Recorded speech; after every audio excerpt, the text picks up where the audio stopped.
aming pinakamamahal na Panginoong Jesus, Diyos na banayad sa pagkagalit sa kahabagan, sa pangunang panalangin po ng aming beloved Lord Evangelist de Almeida, End Time Prophet, Lord God, maraming pong salamat sa paglangis mo sa bawat bahagi na iyong balagawain na tapos na tigit, sa pagkilos mo mainam sa aming kalagitnaan sa iyong Santong Espiritong nagbigay galak sa mga puso, at bagong lahat, kami po'y nagpakumbaba, lalo bang lingkod sa aming nagawang pagkukulang, pagkakamali, pagkasala ka bagang makamit patawarin, lubos-labis kami nagsisi sa aking mga labi, mahal na Panginoon, ikaw po maglagay, makatagad dapat di kasi ikaw ang kinaasahan, buksang pang-unawa, kaisipan ng bawat na pakinig, at patuloy kaming samahan ng iyong kapangyarihan, sa pangalan ni Jesus, unbelief and doubt, Satan cast out, be bound into hell, and be there forever in the name of our dearest Jesus we pray, amen and amen. Everybody say, praise the Lord.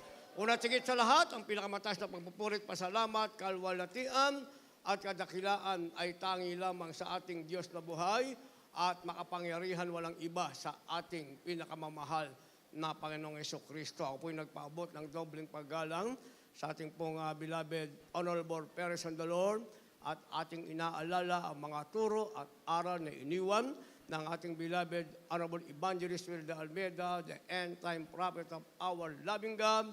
Ganyan din po ating beloved Almastan Pastor, our beloved Mama Dear, at ako po'y nagpaabot ng paggalang pagbati sa mga beloved children ng ating beloved Parents and the Lord, at magandang hapon po sa inyo lahat, sa ating pinagpalang mga baguhan, at sa lahat ng ating viewers sa ating pong live webcast.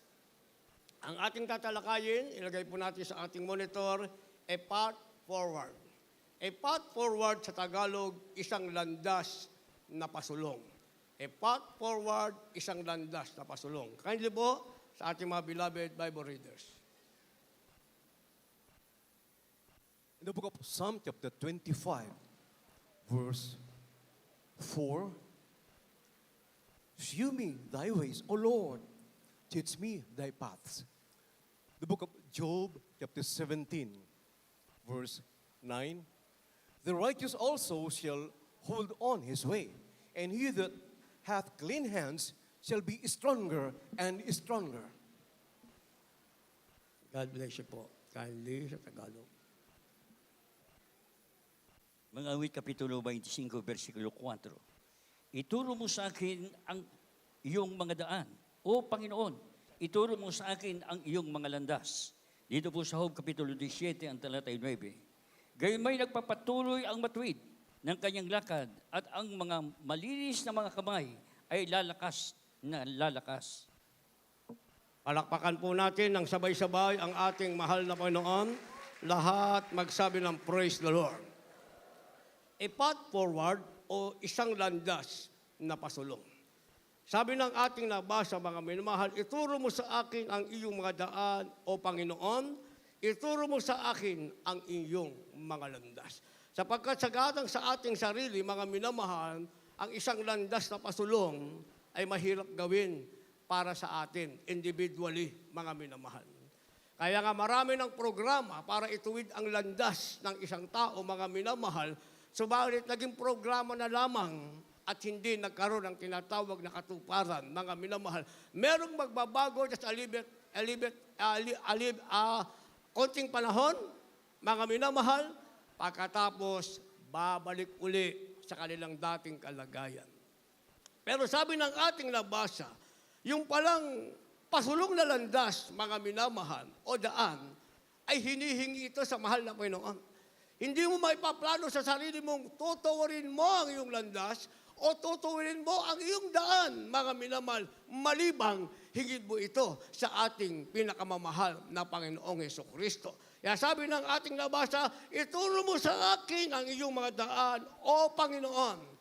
Ituro mo sa akin ang iyong mga landas. Palakpakan muna natin ang ating mahal na Panginoon. Malibang hingi natin ito sa ating mahal na Panginoon. Malibang ituro ito sa atin ang ating mahal na Panginoon. Hindi tayo makakalakad sa tamang landas na pasulong, mga minamahal. Kaya nilagyan natin ng supporting verse dito sa Job 17, ang talata ay 9, sinasabing gayon may magpapatuloy ang matuwid ng kanyang lakad at ang may malinis na mga kamay ay lalakas ng lalakas. Kaya kapag hiningi natin yung ating landas na tuwirin ng Panginoon, mga minamahal, ang unang mangyayari, tayo ay magiging matuwid. Magiging righteous tayo sa harap ng ating mahal na Panginoon. Pag sinabing righteous, ang ginagawa natin, yung kalooban ng Diyos na ituwid tayo, na i-correct tayo sa ating maling landas, tinuwid ng ating mahal na Panginoon. Kaya sabi ng ating nabasa, gayon magpapatuloy ang matuwid sa kanyang lakad. Kapag matuwid ka na, mga minamahal, meron ka ng isang landas na pasulong, nagpapatuloy ka. Hindi natin binabalikan yung ating dating maling landas na hindi ayon sa kalooban ng ating pinakamamahal na Panginoong Jesucristo. Kaya nga, mga minamahal, merong tinatawag na the way of the Lord.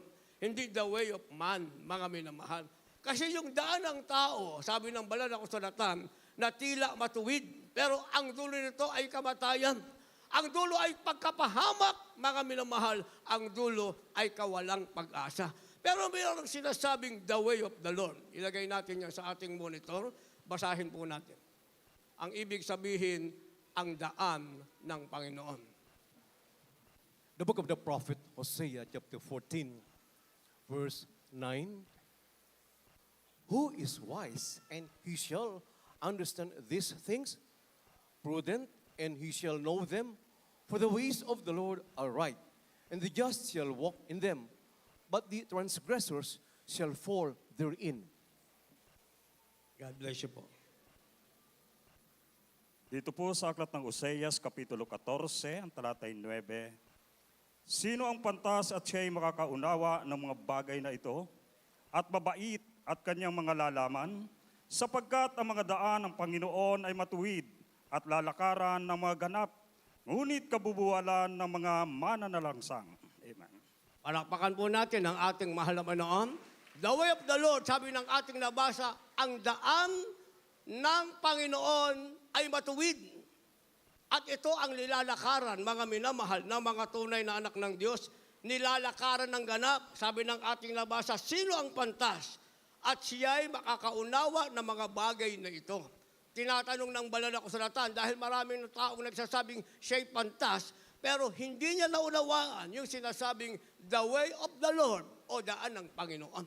Naging matalino lamang siya sa kanyang sarili, mga minamahal, o mga bagay na meron sa sanlibutan, pero mangmang siya sa sinasabing daan ng Panginoon para magkaroon siya ng isang landas na pasulong.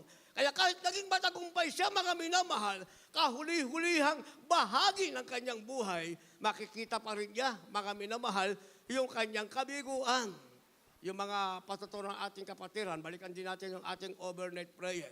Sila'y pinagpala sa trabaho, na-promote, malaki ang sweldo, mga minamahal, pero katapos-tapusan sila'y nagtataka, bakit ganun ang lungkot nila? Bakit walang saya, mga minamahal? Samantala, yung ma-promote ka sa yung tungkulin, itaas yung sweldo mo, meron kang pamilyang binubuhay, dapat kaligayahan mo yan, dapat masaya ka. Pero sabi nung dalawang nagpatuto, yung isa, ang sabi niya, tatalon pa nga siya sa tulay, yung ating beloved sister. Hindi siya masaya. Yung kanyang pangarap, naabot niya na, pero hindi siya masaya. Bakit? Merong isang bagay na nagkulang. Ang sabi niya, dahil nataas ang posisyon, tumaas ang sweldo, pati yung araw para sa mahal na Panginoon ay nawala na. Wala nang panahon dumalo sa gawain. Nawala na sa landas ng mahal na Panginoon. Kaya nga nawala yung galak, mga minamahal. Kaya sa bawat sandali, meron tayong galak. Bakit? Dahil merong sinasabing the way of the Lord, yan ang daan ng Panginoon. Ang sabi, ang daan ng Panginoon ay nilalakaran ng ganap. Pag ikaw ay ganap, matuwid sa harap ng Diyos. Saan ka lalakad? Sa daan ng Panginoon. Konti man ang meron ka. Masaya ang puso mo dahil ang nandyan ay ang Espiritu ng ating mahal na Panginoon. Isipin natin, mamiss mo ang isang service. Ngayon, kung wala ka rito, kahit mataas pa ang sweldo mo, posisyon mo, wala ka ngayon dito. Yung moving ng Holy Spirit kanina, hindi mo yan kayang bayaran, mga minamahal. Hindi mo mababayaran yan. Sumweldo ka man ng napakalaki sa isang buwan. Tumaas ba ng iyong kasungkulan? Kinilala ka sa iyong pinapasukang kumpanya na mismo ang araw na ito, uuwi ka pa rin malungkot. Walang saya. Bakit? dahil hindi mo naramdaman ang presensya ng ating pinakamamahal na Pinoong Kristo. Kaya sabi ng ating nabasa, sapagkat ang mga daan ng Panginoon ay matutuwid at lalakaran ng mga ganang, ngunit kabubuwalan ng mga mananalansang. Yung mananalansang, ibig sabihin yung mga unbeliever, mga minamahal, yung mga umuusig sa mga tunay na Kristiyano, sa kanila, ang daan ng Panginoon ay kabuwalan. Ang ibig sabihin, mga minamahal, sa kanila walang pag-asang naghihintay. Ang sabi, kabubuwalan ito ng mananalangsang. Dahil nakatingin sila sa bagay na meron ng salibutan. Samantalang ang bagay na hindi nakikita, ito yung presensya ng Diyos. Hindi mo nakikita, pero pag nandito ka, at meron kang isang landas na pasulong, at ang landas na pasulong mo ay nasa daan ng Panginoon, hindi mo nakikita, pero bababa sa'yo ang galak kasama ang presensya ng ating mahal na Panginoon. Iibigin mo ang bawat sandaling ikaw ay narito. Kaya sabi ng ating beloved Lord Evangelist Welda Almeida, the end time prophet of our loving God, paulit-ulit hanggang ngayon, pag napakinggan natin ng preaching, sa YouTube, pakinggan mo, isa lang ang tanong, gusto mo ng langit? Dumalo ka ng 3 beses. Gusto mo ng langit? Dumalo ka ng 3 beses. Ito napakinggan ko, way back 1990s pa, mga minamahal. Sabi ng ating mga kapatid, paano po, mahal na pastor? Alas 5 na po kami lalabas sa aming mga pinagtatrabahuhan. Sabi ng ating ginagalang mahal pastor, ano oras pa tayo matatapos? Alas 8 ng gabi. Kung datnan mo ang awitin ng mga beloved, final square natin, pinagpala kapag nadama mo ang presensya ng ating mahal na Panginoon. Kung inabutan mo ang pangangaral ng Ebanghelyo ng Kaligtasan, pinagpala kapag uuwi kang may baon na salita ng ating mahal na Panginoon. Kung inabutan mo, prayer for the sick na, pinagpala ka pa, nakasama ka sa nagpalayas, nag-cast out na masamang espiritu, pati yung masamang espiritu gustong umatake sa iyo ay lumayas sa pangalan ni Jesus. Kung ang inabutan mo, yes, I love you with the love of the Lord. Ibig sabihin, last part of our service. Sa katapos niyan, kamayan na tayo. Sabi ng ating ginagalang malabastor, inabutan mo pa ang huling papuring awiting alay sa ating mahal na Panginoon. Walang dahilan, mga minamahal. Pero pag gusto nating isang landas na pasulong at lumalakad tayo sa daan ng Panginoon, tayo mismo ang gagawa ng paraan para tayo'y manatili sa isang landas na pasulong. Ang sabi ng banal na kasulatan, merong tinatawag na the path of wisdom. Ilagay sa ating monitor. The path of wisdom, kindly, ang landas ng karunungan. The book of Proverbs chapter 4, from verse 11 up to verse 15. I have taught thee in the way of wisdom, I have led thee in right paths. When thou goest, thy steps shall not be straitened, and when thou runnest, thou shalt not stumble. Take fast hold of instruction. Let her not go. Keep her, for she is thy life. Enter not into the path of the wicked, and go not in the way of evil men. Avoid it, pass not by it. Turn from it, and pass away.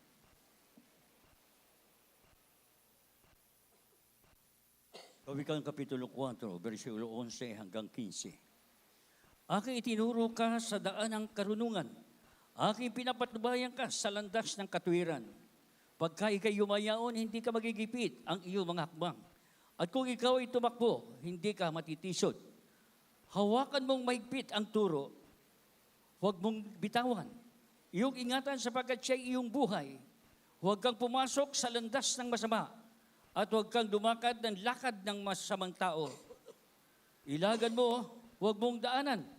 Likuan mo at magpatuloy ka. Palakpakan po muna natin ang ating mahal na Panginoon.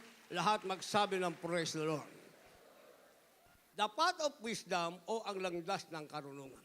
Kapag tayo nasa isang landas na pasulong at lumalakad tayo sa sinasabing the way of the Lord, dapat meron tayong sinasabing the path of wisdom o ang landas ng karunungan. Sabi ng ating nabasa, verse 11, chapter 4 ng Kawikaan, aking ituturo ka sa daan ng karunungan, aking pinatnubayan ka sa landas ng katwiran. Ang magtuturo pa rin sa atin para magkaroon tayo ng tinatawag na path of wisdom ay walang ibang ating mahal na Panginoon. Ang gagabay pa rin para magkaroon tayo ng daan ng karunungan ay walang iba pa rin ang ating mahal na Panginoon. Kaya ang sabi ng verse 12, pagka ikaw ay yumaon, hindi ka magigipit ang iyong mga hakbang. At kung ikaw ay tumatakbo, hindi ka matitisod. Lahat magsabi ng praise the Lord. O kaya nga, wala yung salitang katisuran, mga minamahal. Ang katisuran, ang gumagawa niya ng iyong sarili. Dahil sabi ng ating nabasa, pag meron kang the path of wisdom o ang landas ng karunungan ay nasa iyo, ang sabi, hindi ka magigipit sa iyong hakbang, kahit tumakbo ka pa, hindi ka matitisod. Patuloy tayo sa paglilingkod sa mahal na Panginoon. Marami tayong mararanasan, marami tayong sasagasaan, mga minamahal, na gawa ng kaaway, sinasabing wiles and clutches of the devil, lahat yan ay nasa daan na ating lalakaran sa makipot na landas, mga minamahal. Pero pag meron kang path of wisdom, sabi ng ating nabasa, ikaw ay hindi matitisod. Sabi ng verse 13, hawakan mong mahigpit ang utos, huwag mong bitawan, iyong ingatan sapagkat siya'y iyong buhay. Nasaan ang buhay? Kabuuan ng ating buhay ang sabi sa pag-iingat mo sa utos ng mahal na Panginoon. Dahil yan ang karunungang meron ka. Karunungang ibinigay sa iyo ng mahal na Panginoon. Sinasabing the path of wisdom. Dapat maunawaan mo ito. Bakit natin isinama itong the path of wisdom sa ating tinatalakay na a path of forward, mga minamahal, o isang landas na masulong? Sa Bible, nakalagay, may sakit baga ang ilan sa inyo, ipatawag ang matanda sa iglesia. At magsisisi ang merong karamdaman at ipapanalangin. And then, ang sabi ng banal na kasulatan, the prayer of a righteous man availeth much. Yung daw panalangin ng taong matuwid ay pakikinggan ito ng ating mahal na Panginoon. Hindi ibig sabihin, mga minamahal, may sakit ka, araw-araw kang mag-request, pupuntahan ka. Kaya ka pinuntahan. Pag binasa natin ang kabuuan, mga minamahal, kina-counsel ka ng prayer warrior o preacher na pumunta sa bahay mo. Kaya nga, kailangan mo ng path of wisdom, yung sinasabi niya sa'yo, yan ay utos. Ang sabi, huwag mong bitawan, kina-counsel ka niya, inaalam niya, saan ka nagkulang. At pagkatapos, ipapanalangin ka. Nalaman mo na, saan ka nagkulang, gamitin mo ang landas ng karunungan. Ang sabi, huwag mong bitawan, hawakan mong mahigpit, siya ang iyong buhay. Kaya pag nasunod mo yung sinasabi ng mga ngaral o prayer warrior, nakarating sa tahanan nyo, buhay mo yan. May buhay ka. Babangon ka mula sa karamdaman, muli kang makakarating sa gawain ng ating mahal na Panginoon. Pero kung araw-araw, i-request mo mula Lunes hanggang Biyernes, kailangan araw-araw kang puntahan, paano na yung ibang kapatiran sa dami nyo yan? Sige, pag bumili na rito, ilang piraso lang yan. Sabi natin, 20 sila. 8 times naman, i-multiply naman sa dami nyo. Kung lahat kayo, araw-araw mag-request, araw-araw kayong pupuntahan, yung sinasabi naman, hindi nyo ginagawa, wala pa rin kayong buhay. Wala pa rin sa tinasabing landas ng karunungan. Kaya merong landas ng karunungan, sabi, yan ay utos na sinasabi sa atin. Kagaya ng ginawa ng ating mahal na magulang sa Panginoon, nang gawin natin, may buhay tayo, pinagpala tayo ng ating mahal na Panginoon. Verse 14, ang sabi mga minamahal, verse 14, huwag kang pumasok sa landas ng masama. Huwag kang lumakad, langlakad ng masamang tao, ilagan mo, huwag mong daanan, likuan mo, at magpatuloy ka. Pinag-pray na. Pinag-pray. O sister, mangako ka, dadalo ka sa gawain. Brother, mangako ka, dadalo ka sa gawain. Pagdating ng gawain, wala. Hanapin mo nasaan, nandun sa landas ng masama. Yung kanyang may sakit na katawan, patapos pagalingin ng Diyos, ang kanyang mga landas, ginamit niya kanyang mga paa, patungo doon sa landas ng masama. Pero sabi ng ating labasa, mga minamahal, likuan mo. Huwag mong pupuntahan, ilagan mo, at magpatuloy ka sa landas ng karunungan. Naintindihan natin. Gusto niyong pumalakpak? Magre-request pa kayo araw-araw. Kasi kawawa naman yung iba. Hindi na mapupuntahan, nasa inyo na palagi. Kaya tinatalakay natin para maunawaan nyo. Kasi sa isang punta lang, kapag nasa iyo na ang tinatawag na path of wisdom, naunawaan mo, hinawakan mong turo, sabi ng ating nabasa, at that moment, meron ka ng buhay, pagagalingin ka na ng ating mahal na Panginoon. At pagkatapos niyan, meron sinasabing, choose the right path. Ito na ngayon, pipili ka na, mga minamahal, ng sinasabing tamang landas. Piliin ang tamang landas, choose the right path. Dahil ikaw ay nasa isang landas na pasulong, hindi pa wrong ang iyong landas, nasa isang landas kang pasulong, ikaw ay nasa sinasabing the way of the Lord o daan ng Panginoon, at ikaw ay merong landas ng karunungan o the path of wisdom, hindi dyan natapos. Kasi meron pa rin pamimili, mga minamahal. Habang tayo nabubuhay, meron tayong privilege na mamili. Papipiliin, pipili ka. Ayaw mo sa gusto sa araw-araw na ating pamumuhay. Kaya ang sabi, choose the right path o piliin ang landas, ang tamang landas. Kindly po. The Gospel according to John chapter 14, verse 6. Jesus said unto him, I am the way, the truth, and the life. No man cometh unto the Father, but by me. The book of the prophet Isaiah, chapter 55, verses 8 and 9.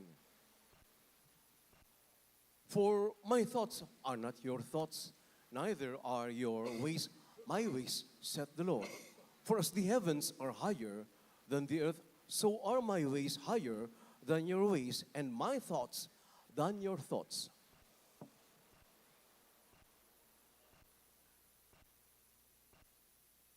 Dito po sa Aklat ng Juan, Kapitulo 14, ang talatay 6, sinabi sa kanya ni Jesus, Ako ang daan, at ang katotohanan at ang buhay. Sino man ay hindi makakaparoon sa Ama kundi sa pamamagitan ko.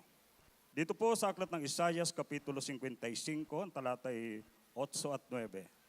Sapagkat ang aking mga pag-iisip ay hindi ninyo mga pag-iisip, o ang inyong mga lakad ay aking mga lakad, sabi ng Panginoon. Sapagkat kung paano ang langit ay lalong mataas kaysa lupa, gayon ang aking mga lakad ay lalong mataas kaysa inyong mga lakad, at ang aking mga pag-iisip kaysa inyong mga pag-iisip. Amen. Palakpakan po natin ang ating mahal na Panginoon. Lahat magsabi ng praise the Lord. Choose the right path, piliin ang tamang landas. Sino ang tamang landas? Nasaan, mga minamahal? Sabi ng ating nabasa, sinabi sa kanya ni Jesus, ako ang daan. Ang ibig sabihin, pag pinili mo ang tamang landas, dapat pinili mo ang ating mahal na Panginoon. Para ikaw ay nasa tamang landas, nasa tamang daan ka. Dahil sabi ng ating mahal na Panginoon, I am the way. Ako ang daan, ang sabi, at ang katotohanan, at ang buhay. Sino man ay di makakaparoon sa Ama, kundi sa pamamagitan ko. 7, kung ako'y nakakilala ninyo, ay nakakilala ninyo ang aking Ama. Buhat ngayon siya'y inyong nakilala at siya'y inyong nakita. Pagpipili ka pala, mga minamahal, sinasabing, choose the right path. Ang ibig sabihin niyan, pinili mo ang tamang Diyos na iyong pinaglingkuran.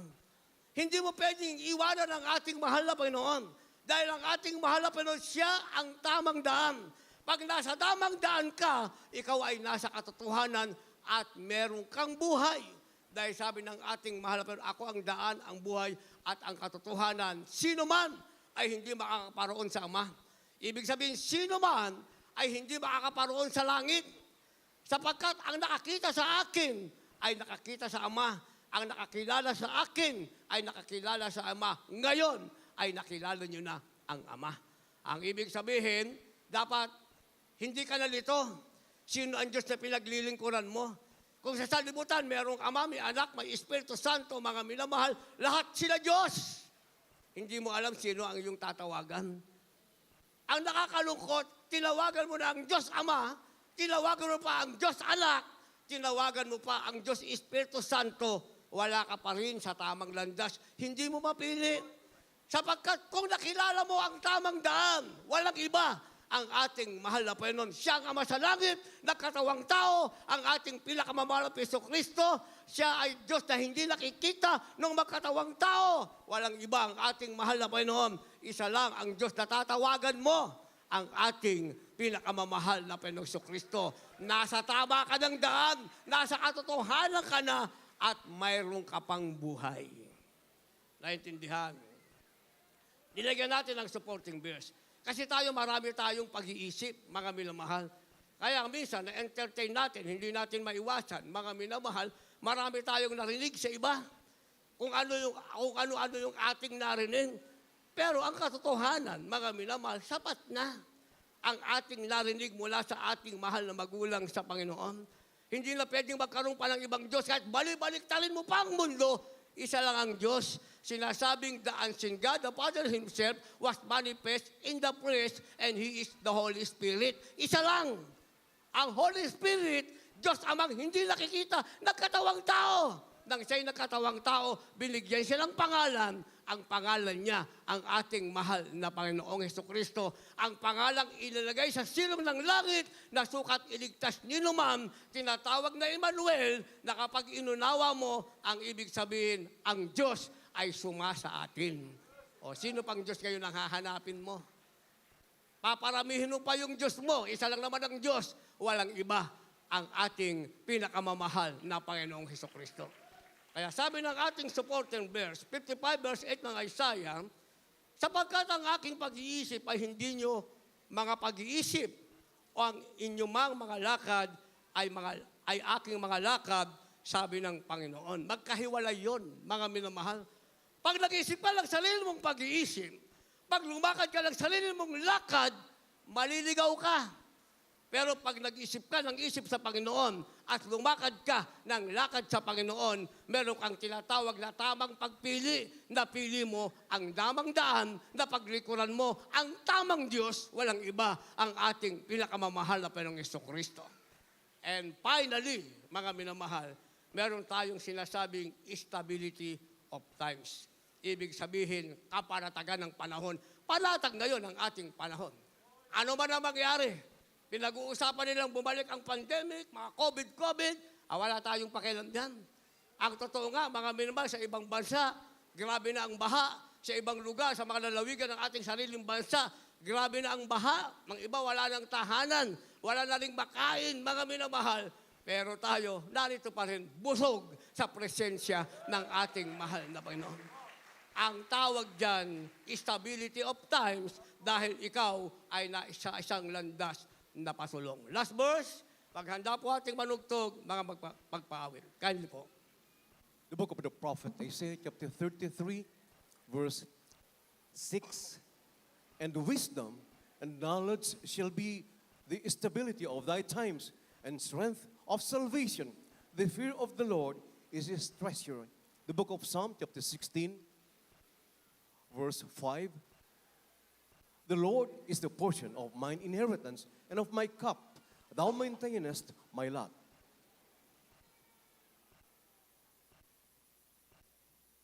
Isaiah Kapitulo 33, versikulo 6. At magkakaroon ng kapanatagan sa iyong mga panahon, kasaganaan ng kaligtasan, karunungan at kaalaman. Ang pagkatakot sa Panginoon ay kanyang kayamanan. Dito po sa awit 116, ang talatay 5. Ang Panginoon ay siyang bahagi ng aking mana at ang aking saro, iyong inaalalayan ang aking kapalaran. Amen. Palapakan natin ng isang malakas na palakpak ating mahal na Panginoon. Last verse na po, sabay-sabay na tayong pumalakpak na may pasasalamat at lahat magsabi ng praise the Lord. Finally, meron tayong sinasabing stability of times o stability of time, ibig sabihin panahon ng kapanatagan. Ang sabi ng ating nabasa, at magkakaroon ng kapanatagan sa iyong mga panahon. Kasaganahan ng kaligtasan, sagana ang kaligtasan mo. karunungan at kaalaman at pagkatakot sa Panginoon ay kanyang kayamanan. Yan ang meron ka. Meron tayo niyan. Yan ang tunay na kayamanan. Supporting verse, sabi ng Psalm 16, verse 5, ang Panginoon ay siyang bahagi ng aking mana at ang aking saro. Iyong inalalayan ang aking kapalaran. Dahil bahagi tayo ng mana ng Diyos at siya ang ating sarong kaligtasan, mga minamahal, ang sabi, aalalayan ng mahal na Panginoon ang ating kapalaran mula sa panahong ito at panahong darating hanggang sa pagbalik ng ating mahal na Panginoon, ang ating kalagayan, tayo ay nasa isang landas na pasulong. Tayong lahat ay tumayo at umawit sa mahal na Panginoon. Kung meron po kayong dalang mga baguhan, maging ang nasa labas, ihintayin natin sila. Ang mga nasa loob, dalhin niyo po sila sa harapan, mga minamahal. Kahit yung nagpabautismo na kanina, para magkaroon sila ng formal acceptance sa ating mahal na Panginoon, magpag-pray natin ng maayos habang tayo po umawit.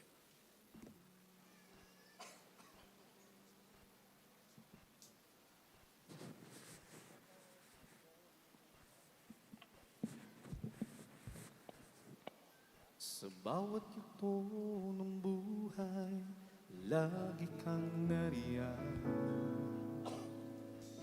Na nagmamasid sa tuwina ang nagbabantay. Hindi pinabayaan kailangan. Ating beloved brother, Di ka nagkulang. At sa aking kalungkutan, ikaw ang kabutihan mo sa ating mga iniipon ng mga baguhan, di mapapantayan. si dating nagkas viewers, napakinggan po natin ang Ebanghelyo ng Kaligtasan. Kaya habang patuloy natin, napakinggan ang mapuling awit nito. Kita sa ating mga kamay, mga inibig. Di ka Kaya ito'y matapit sa panating punay-punay. Ang dakilang kaputihan ng Diyos, pinagpapasang. ang aking nararamdaman. Hindi mo hinayaan mag-isa. Nagilang pag-ibig,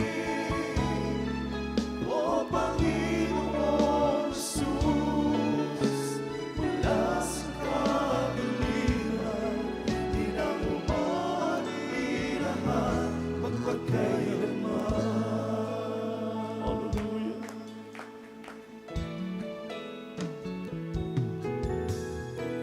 Saan man ako patungo, ako'y iniingat. At sa oras na nagigbitan, ako'y tinutulungan. Di pinabayaan kailanman.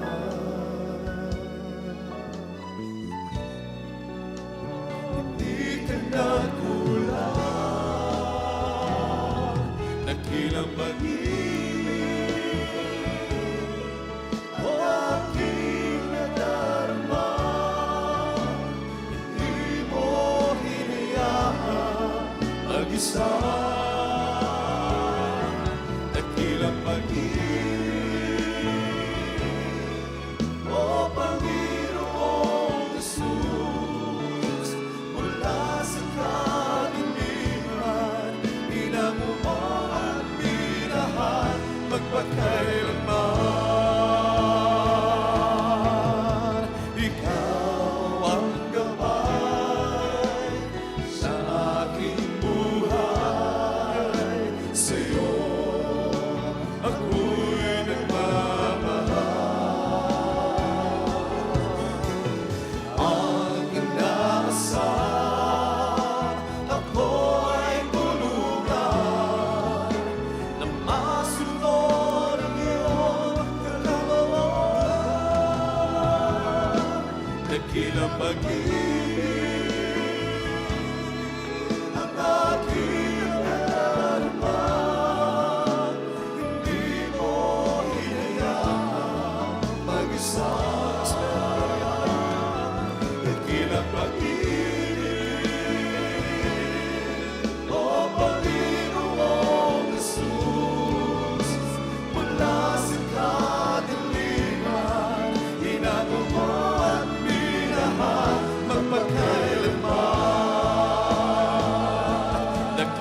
pag-ibig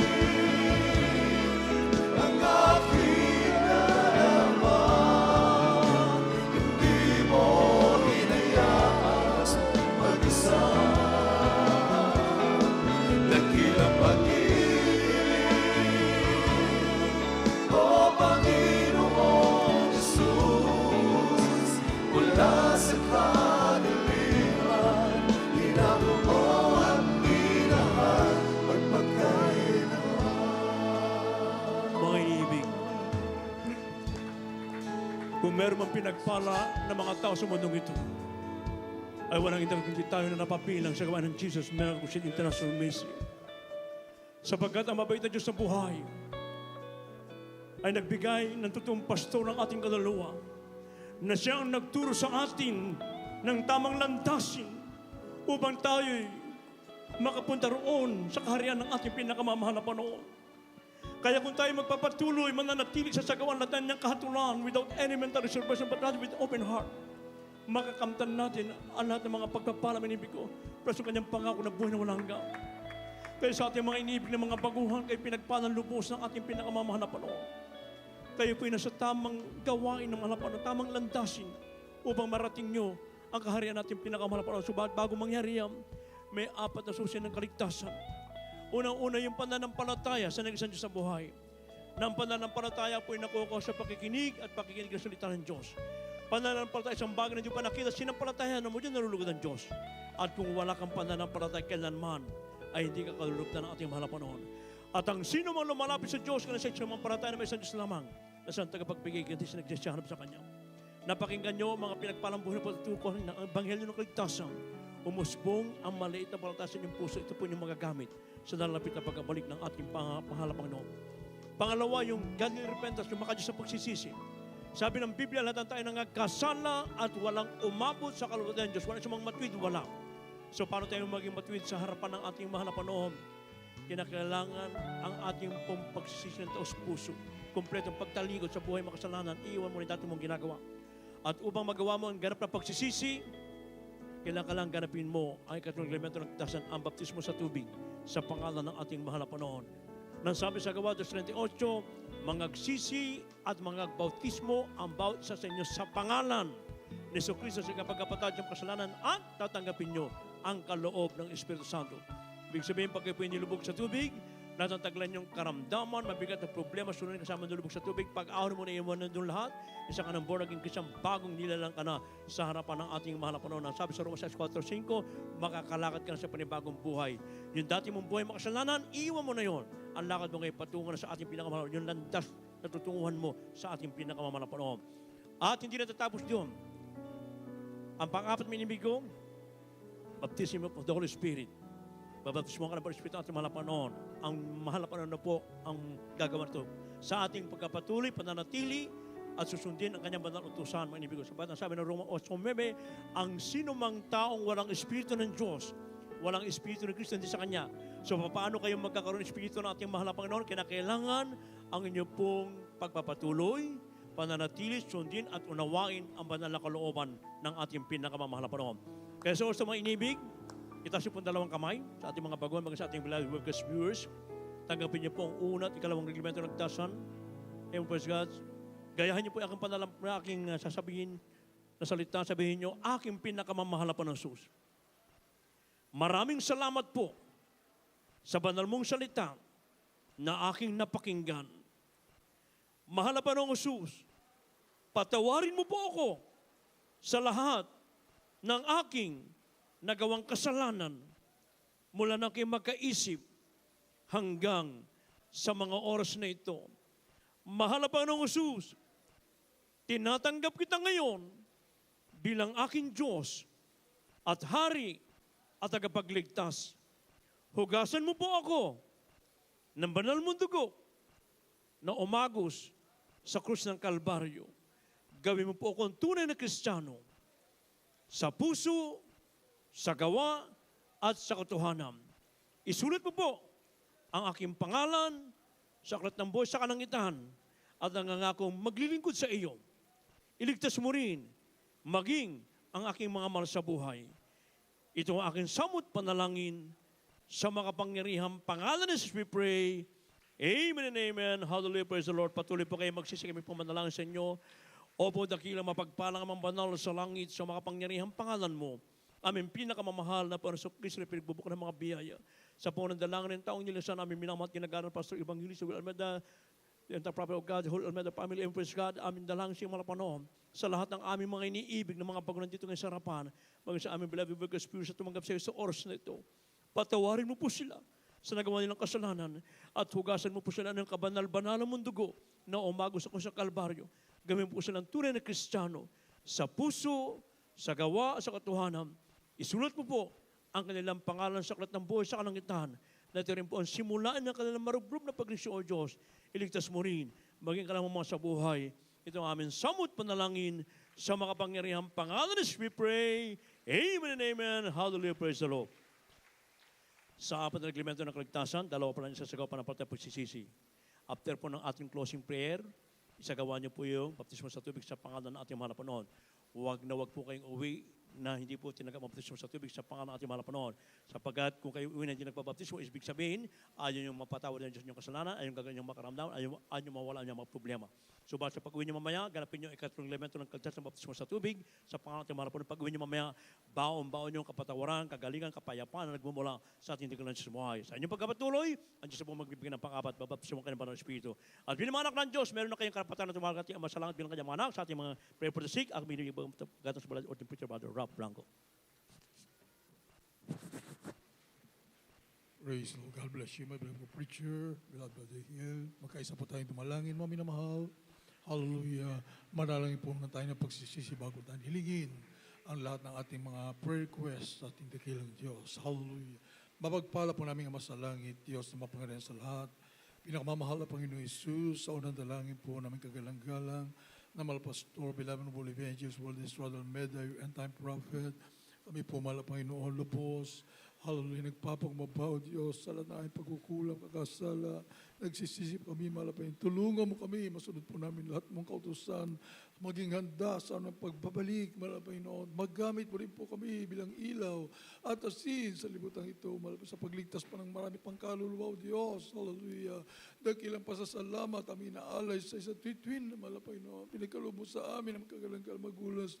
Naghubog sa amin sa impurong mga salita, mahal na Panginoon. Together with the beloved children, mahal na papangalagaan kami hanggang sa pagbabalik kami na natili naglilingkod sa iyo hanggang sa buhay na walang hindi na magkakawalay pa, mahal na Panginoon. Ang patuloy na kalakasan, mahabang buhay, all the beloved children, lubos po namin pinasalamatan, ang king kayamanan, mahal na Panginoon, taglay-taglay, nag-iisang ebanghelyo, purong ebanghelyo, mahal na Panginoon, upang may pangaral sa buong mundo, upang matupad ang nais mo. Lahat ng mga hinirang mo, mahal na Panginoon, ay makalapit po muna sa iyong banal na paanan, mahal na Panginoon, bago magbabalik. Sa pangalan ni Jesus, in Jesus' name, amen and amen. Hallelujah, hallelujah. Ilehas po natin ating mga sarili mga minamahal. I-cast out po natin lahat ng masamang espiritu, karamdaman, problema o bisyo mga minamahal. Banggitin po natin isa-isa with authority mga minamahal. I-cast out demons of infirmities, diseases, demons of cancer, leukemia, asthma, diabetes, leprosy, AIDS, homosexuality, lesbianism, marital problems, financial problems, drug addiction, unbelief, and doubts, vanity, vain glory, pride, lust, covetous, materialism, mga kainab, babalik, cast out in them. Be healed, be brought some sorrow. Hallelujah. Right now in Jesus' name, be blessed. In the mighty name of Jesus. Hallelujah. Hallelujah. By just be done in Jesus' name. Be healed, be healed, be healed. Blessed in Jesus' name. Hallelujah. Hallelujah. Hallelujah. Praise the Lord. Amen. Thank you so much, dear Jesus. Glory to God. Hallelujah. Bilang pasasalamat sa ating mahal na Panginoon, mga minamahal, ating pong isigaw, galing sa ating mga puso, mga minamahal, ang ating more than million times sa pagpupuri sa ating mahal na Panginoon, ang hallelujah, praise the Lord. Make it a habit every day, mga minamahal, mag-hallelujah, praise the Lord. Sabay-sabay po tayo 3 beses, sabay lukso. Praise the Lord! Thank you, dear Jesus! We love you so much, dear Jesus. Hallelujah, hallelujah, hallelujah. Praise the Lord. Purihin ang ating malaping. God bless you po, may namahal. Praise the Lord.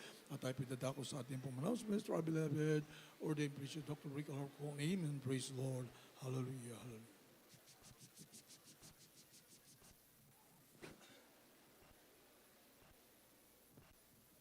At kasi po, preacher, at mga minamahal, muli po ang ating po mga announcement po, ang ating po mga banal na gawain po. Take note po, kindly po, sa mga baguhan po at sa mga new webcast viewers po, Wednesdays, Fridays, and Sundays po. Thrice a week po, 3 beses po, sa loob po ng isang linggo mga manawa. Tayo po muli magsagawa ng ating pong banal na pananambahan mga manawa dito po sa